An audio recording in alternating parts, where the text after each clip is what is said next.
সকালে ঘুম থেকে উঠে এরকম একটা বিপদের মুখে পড়তে হবে সত্যি ভাবিনি। এই গরমের মধ্যে তোমরাই বলো, এরকম যদি কোনো বিপদ ঘটে কেমন লাগে বলো তো। হ্যালো সবাইকে, গুড মর্নিং। নতুন একটা ব্লগ নিয়ে আবার তোমাদের সামনে চলে এসেছি। শিউলি লাইফস্টাইল ব্লগে তোমাদের অনেক অনেক স্বাগত ও ভালোবাসা জানিয়ে আজকের ভিডিওটা শুরু করছি। সকালে বিপদ বলতে সকালবেলা ঘুম থেকে উঠেই দেখো কেন এত জামা কাপড় আগে কেচে দিয়েছি বলো তো। আজকে না আমাদের কদিনও এরকম আমাদের মানে চেম্বারে যে জল ঢোকে, মানে যেটা উপরে যায়, সেই চেম্বারটা খারাপ হয়ে গেছে। আগে একদিনে ওরকম হয়েছে, সারাদিন জলের জন্য কষ্ট পেয়েছি।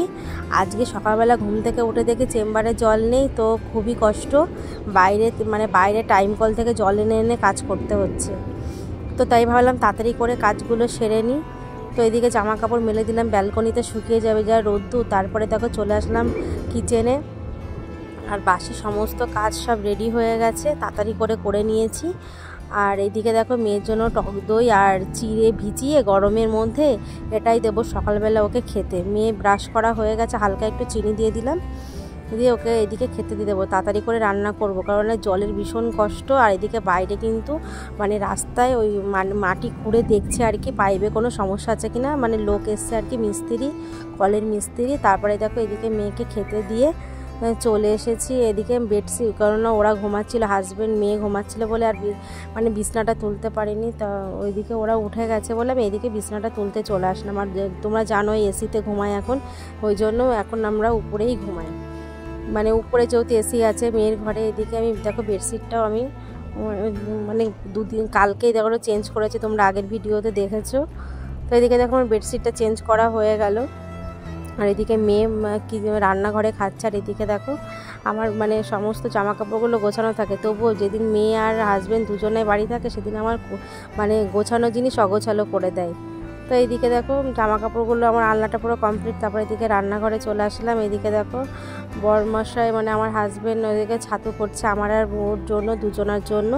গরমে সকালবেলা কোনো ব্রেকফাস্টই খেতে ভালো লাগছে না, তাই ছাতুটাই চলছে এখন আমাদের সকালে। কোনো দিন টোস্ট চা দিয়ে, কিংবা বাটার টোস্ট, কিংবা ডিমের অমলেট দিয়ে টোস্ট, এইভাবেই খাচ্ছি সকালে। রুটি এসব কিছুই করছি না গরমে।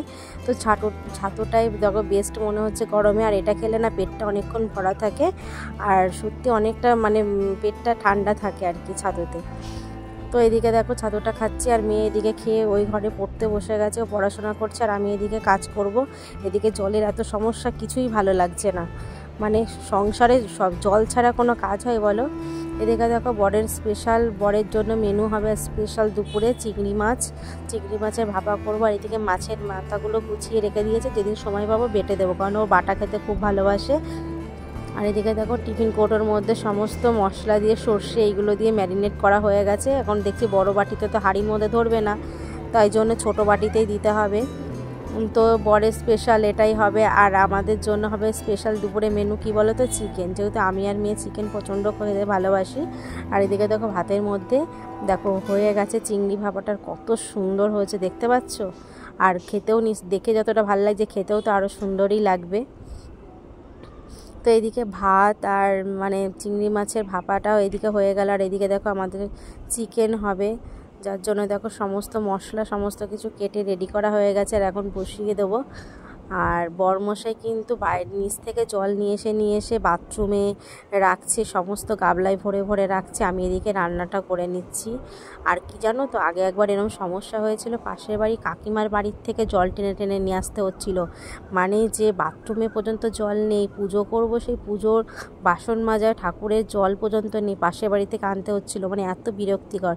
সংসারের যদি এরকম একটা সকালবেলা ঘুম থেকে করে যদি এরকম বিপদ আসে, তখন কেমন লাগে বলো, মাথাটা কেমন গরম হয়ে যায়। আর আমাদের এই সমস্যাটা না 2 দিন 3 দিন অন্তর অন্তর হচ্ছে। মিস্ত্রির পেছনে পয়সা চলে আছে, তবু কাজটা ঠিকমতো হচ্ছে না। তো এইদিকে দেখো চিকেনটা হালকা পাতলা ঝোলই করব গরমের মধ্যে। তো আমরা চিকেনটা অনেক দিন পরেই খাচ্ছি, কারণ তোমরা জানো আমার ইউরিক অ্যাসিড আছে, তাই হচ্ছে ঘন ঘন রান্না হয় না। চিকেনটা খুবই অনেক দিন পরেই খাচ্ছি আজকে। যেহেতু দেখো আমরা যতই বড়রা যতই এটাকে দূরে সরাতে চায় না কেন বাচ্চারা তো সব বাচ্চারাই তো চিকেন খেতে ভালোবাসে, তো আমার মেয়েও খেতে ভালোবাসে, ওর জন্য আরও বেশি করেই আমাদের আনা। তো এইদিকে দেখো চিকেনটা, আর এইদিকে মানে কাঁচা লঙ্কা দিলে না কেমন কালার হয়, এই জন্য হালকা করে একটু কাশ্মীরি লঙ্কা গুঁড়ো দিয়ে দিলাম। আর এদিকে একদম পাতলা ঝোল করেছি, একদম কম মশলায়, আর ঝালটা একটু কম দিয়েছি গরমে। আর এদিকে দেখতে পাচ্ছ বাথরুমের অবস্থা, সমস্ত গাবলা বালতি যা ছিল কোনোটাই ফাঁকা নেই, সব কিছু এখানে ভর্তি হয়ে গেছে। এবার এখান থেকে মেয়ে আমাদের স্নানের জলটা হয়ে যাবে।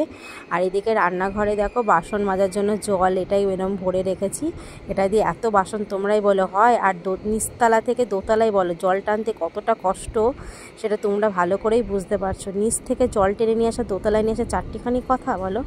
এই গরমের মধ্যে ভাবলাম তাড়াতাড়ি করে কাজটা সেরে একটু বসবো, তার উপায় নেই, মানে জলের চিন্তায় পাগল হয়ে যাচ্ছি। তো কখন কী হবে জানি না। তারপরে দেখো স্নান পুজো সবই তো আছে, ঘর মোছা আছে, বলো তোমরাই বলো। তো এইদিকে দেখো রান্নাটা মানে মাংসটা প্রায় হয়েই এসছে, এদিকে আমি বাসনগুলো মেজে নিচ্ছি। আর কলটা চালিয়ে দেখলাম কোনো রকম একটু টিপটিপ করে জল পড়ছে। দেখো দেখো এটাই বাসন ধোয়া হয়, তারপরে তো মানে বাসন ধুতে ধুতে পুরো জলটাই বন্ধ হয়ে গেল। এইটুকুতে অল্প কটা বাসন ধুলাম, তারপরে দেখো এই দেখো বাসন ধোয়ার পরে তারপরে দেখো জল বন্ধ হয়ে গেছে কল। তারপরে এইদিকে দেখো এইভাবে করে জল নিয়ে তোমরাই বলো বাসন ধোয়া যায়? কি বিরক্তিকর ব্যাপার বলো তো।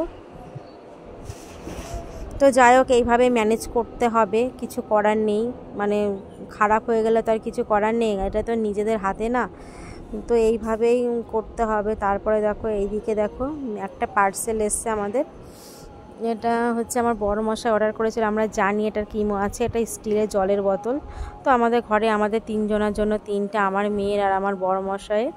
তো এর বোতলগুলো আমার দেখতে ভালো লাগে, স্টিলের, খুব ভালো, মানে ক্ষতিকর না, জল খেলে খুবই ভালো, কিন্তু এর মুখগুলো এত বড় বড় না, খেতে পারবো না, মানে এইটাই আমার একটা অসুবিধা হচ্ছে। এমনিতে দেখো কত সুন্দর বোতলগুলো। তো এইদিকে দেখো ফাইনালি আমার কিচেনে সমস্ত বাসন মেজে দেখো জল ঝরাতে দিয়ে দিয়েছি। আর আমার সমস্ত গ্যাসটা ওভেন সমস্ত কিছু মোছা হয়ে গেছে, ঘরটর মোছা হয়ে গেছে। স্নান টান করে দেখো চলে আসলাম পুজো দিয়ে, খুবই কষ্টে স্নান করে পুজো দিলাম, মানে জলের অভাব তোমরা বুঝতেই পারছো। আর এইদিকে দেখো মেয়েকে খেতে দিয়ে দিয়েছি, মেয়ে বলছে চিংড়ি মাছে ভাপা দেখেছে, বলছে কি আমি চিকেনটা এখন খাবো না। তো বুঝতে পারলে বাচ্চাদের এক এক সময় এক এক যা বায়না করে না, মানে কি বলবো, মানে তোমাদের যাদের ঘরে বাচ্চা আছে তোমরা নিশ্চয়ই জানো, মানে বায়নার শেষ নেই। তারপরে এইদিকে দেখো মেয়েকে খেতে দেওয়ার পর এদিকে আমাদেরও খাবার বেড়ে নিয়েছি, তো আমরাও খেতে বসে যাব। তো বন্ধুরা ভিডিওটা এখানেই শেষ করছি, তোমাদের কেমন লাগলো অবশ্যই জানিও, ভালো লাগলে অবশ্যই লাইক কমেন্ট শেয়ার করো। আর যারা নতুন বন্ধু আমার চ্যানেলটিকে সাবস্ক্রাইব করোনি, প্লিজ আমার চ্যানেলটিকে সাবস্ক্রাইব করে আমার পাশে থেকো। আবার কোনো নেক্সট ব্লগে তোমাদের সঙ্গে দেখা হচ্ছে, টাটা বাই, খুবই ভালো থেকো, সুস্থ থেকো।